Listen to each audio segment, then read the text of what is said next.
ಭೂಮಿಕಾ ಏನಾಯ್ತು? ಇಲ್ಲಿಗೆ ಯಾಕೆ ಬರಕ್ಕೆ ಹೇಳಿದ್ರೆ?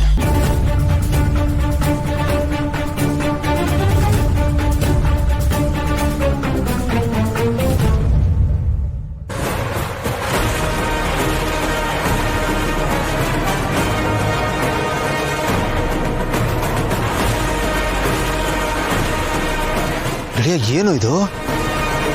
ಎಲ್ಲ ಮಾಡೋದಕ್ಕೆ ಎಷ್ಟೊಂದು ಹೀರೆ ಅವನಿಗೆ. ಮಲ್ಲಿ ಇರುವಾಗ ಇನ್ನೊಂದು ಮದ್ವೆನಾ? ನಾವು ಅನ್ಕೊಂಡಿದ್ದಾಗೆ ಅವ್ರ ದಿಯಾ ಜೊತೆ ಕನೆಕ್ಷನ್ ಕಟ್ ಮಾಡಿರ್ಲಿಲ್ಲ ಗೌತಮ್ ಅವರೇ. ನಮ್ಮ ಕಣ್ಣಿಗೆ ಮಣ್ಣೆರ್ಚಿ ಅವರು ಕದ್ದು ಮುಚ್ಚಿ ಮೀಟ್ ಆಗ್ತಾನೆ ಇದ್ರು, ಕಾನ್ಸ್ಟೆಂಟ್ ಆಗಿ ಟಚ್ಚಲ್ಲಿದ್ರು. ಅದು ಗೊತ್ತಾಗಿನೇ ನಾನು ಮನೆಗೆ ವಾಪಸ್ ಬಂದಿದ್ದು. ಇದು ಹೀಗೆ ಮುಂದುವರೆದ್ರೆ ನಿಮ್ಮ ಅಣ್ಣನ ಹತ್ರ ಎಲ್ಲಾನು ಹೇಳಬೇಕಾಗುತ್ತೆ ಅಂತ ನಾನು ಅವ್ರಿಗೆ ವಾರ್ನ್ ಮಾಡಿದ್ದೆ. ಆದರೆ ಬಡ್ಡಿ ವಿಷಯ ನಿಮ್ಗೆ ಮೊದಲೇ ಗೊತ್ತಿತ್ತು, ಆದರೂ ನನ್ನಿಂದ ಮುಚ್ಚಿಟ್ಟಿದ್ರಿ. ಪ್ರತಿ ಸತಿನೂ ಹೀಗೆ ಮಾಡ್ತಿರಲ್ಲ, ಯಾಕೆ? ನಿಮ್ಮ ಮೇಲಿರೋ ಪ್ರೀತಿಗೋಸ್ಕರ, ಆ ಮನೆಯಲ್ಲಿ ಸಂಬಂಧಗಳು ಹಾಳಾಗಬಾರ್ದು ಅನ್ನೋ ಕನ್ಸರ್ನ್ಗೋಸ್ಕರ. ನಿಮಗೆ ನಿಮ್ಮದೇ ಆದಂಥ ಪ್ರಾಬ್ಲಮ್ಸ್ ಇರುತ್ತೆ, ಇಶ್ಯೂಸ್ ಇರುತ್ತೆ. ಇದನ್ನು ಹೇಳಿ ನಿಮ್ಗಿನ್ನೂ ಟೆನ್ಷನ್ ಕೊಡಬಾರ್ದು ಅಂತ ನಾನು ಹೇಳಿಲ್ಲ. ಅದು ಅಲ್ಲದೆ ನಿಮ್ಗೆ ಆನ್ಸೈಟಿ ಬೇರೆ ಇದೆ. ಎಲ್ಲಾನು ವಿಪರೀತಕ್ಕೆ ಮನ್ಸಿಗೆ ಹಚ್ಕೊಂಡ್ಬಿಡ್ತೀರಾ, ಟೆನ್ಷನ್ ಆಗೋಗ್ತೀರಾ. ಹಾಗಾಗಬಾರ್ದು ಅಂತಾನೆ ನಾನು ನಿಮ್ಗೇನು ಹೇಳಿಲ್ಲ.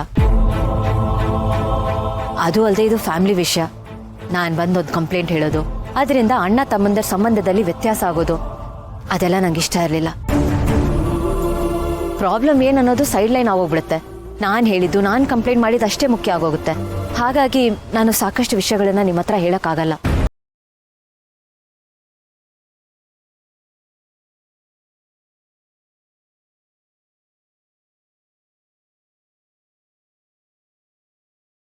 ಬೇಡ ಅವಳು ಅಂತ ಹೇಳಿ ಗೋಗರ್ತಿದ್ದೀನಿ.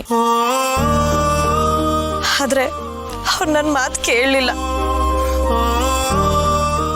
ನನ್ನನ್ನೇ ಕಾಲ್ ಕಸಕ್ಕಿಂತ ಕಡೆಯಾಗಿ ನೋಡ್ಬಿಟ್ರು. ನಾವಿಬ್ರು ಜಯದೇವ್ ಅವರು ಸರಿ ಹೋಗ್ತಾರೆ, ಎಲ್ಲಾನು ಸರಿ ಹೋಗುತ್ತೆ ಅಂತ ಅನ್ಕೊಂಡಿದ್ವಿ. ಆತರ ಪಟ್ಟು ನಿಮ್ಗೆಲ್ಲ ಹೇಳಿ ಅವ್ರನ್ನ ನಿಮ್ ದೃಷ್ಟಿಯಲ್ಲಿ ಕೆಟ್ಟವ್ರನ್ನಾಗಿ ಮಾಡೋದು ಬೇಡ ಅಂತ ಅನ್ಕೊಂಡ್ವಿ.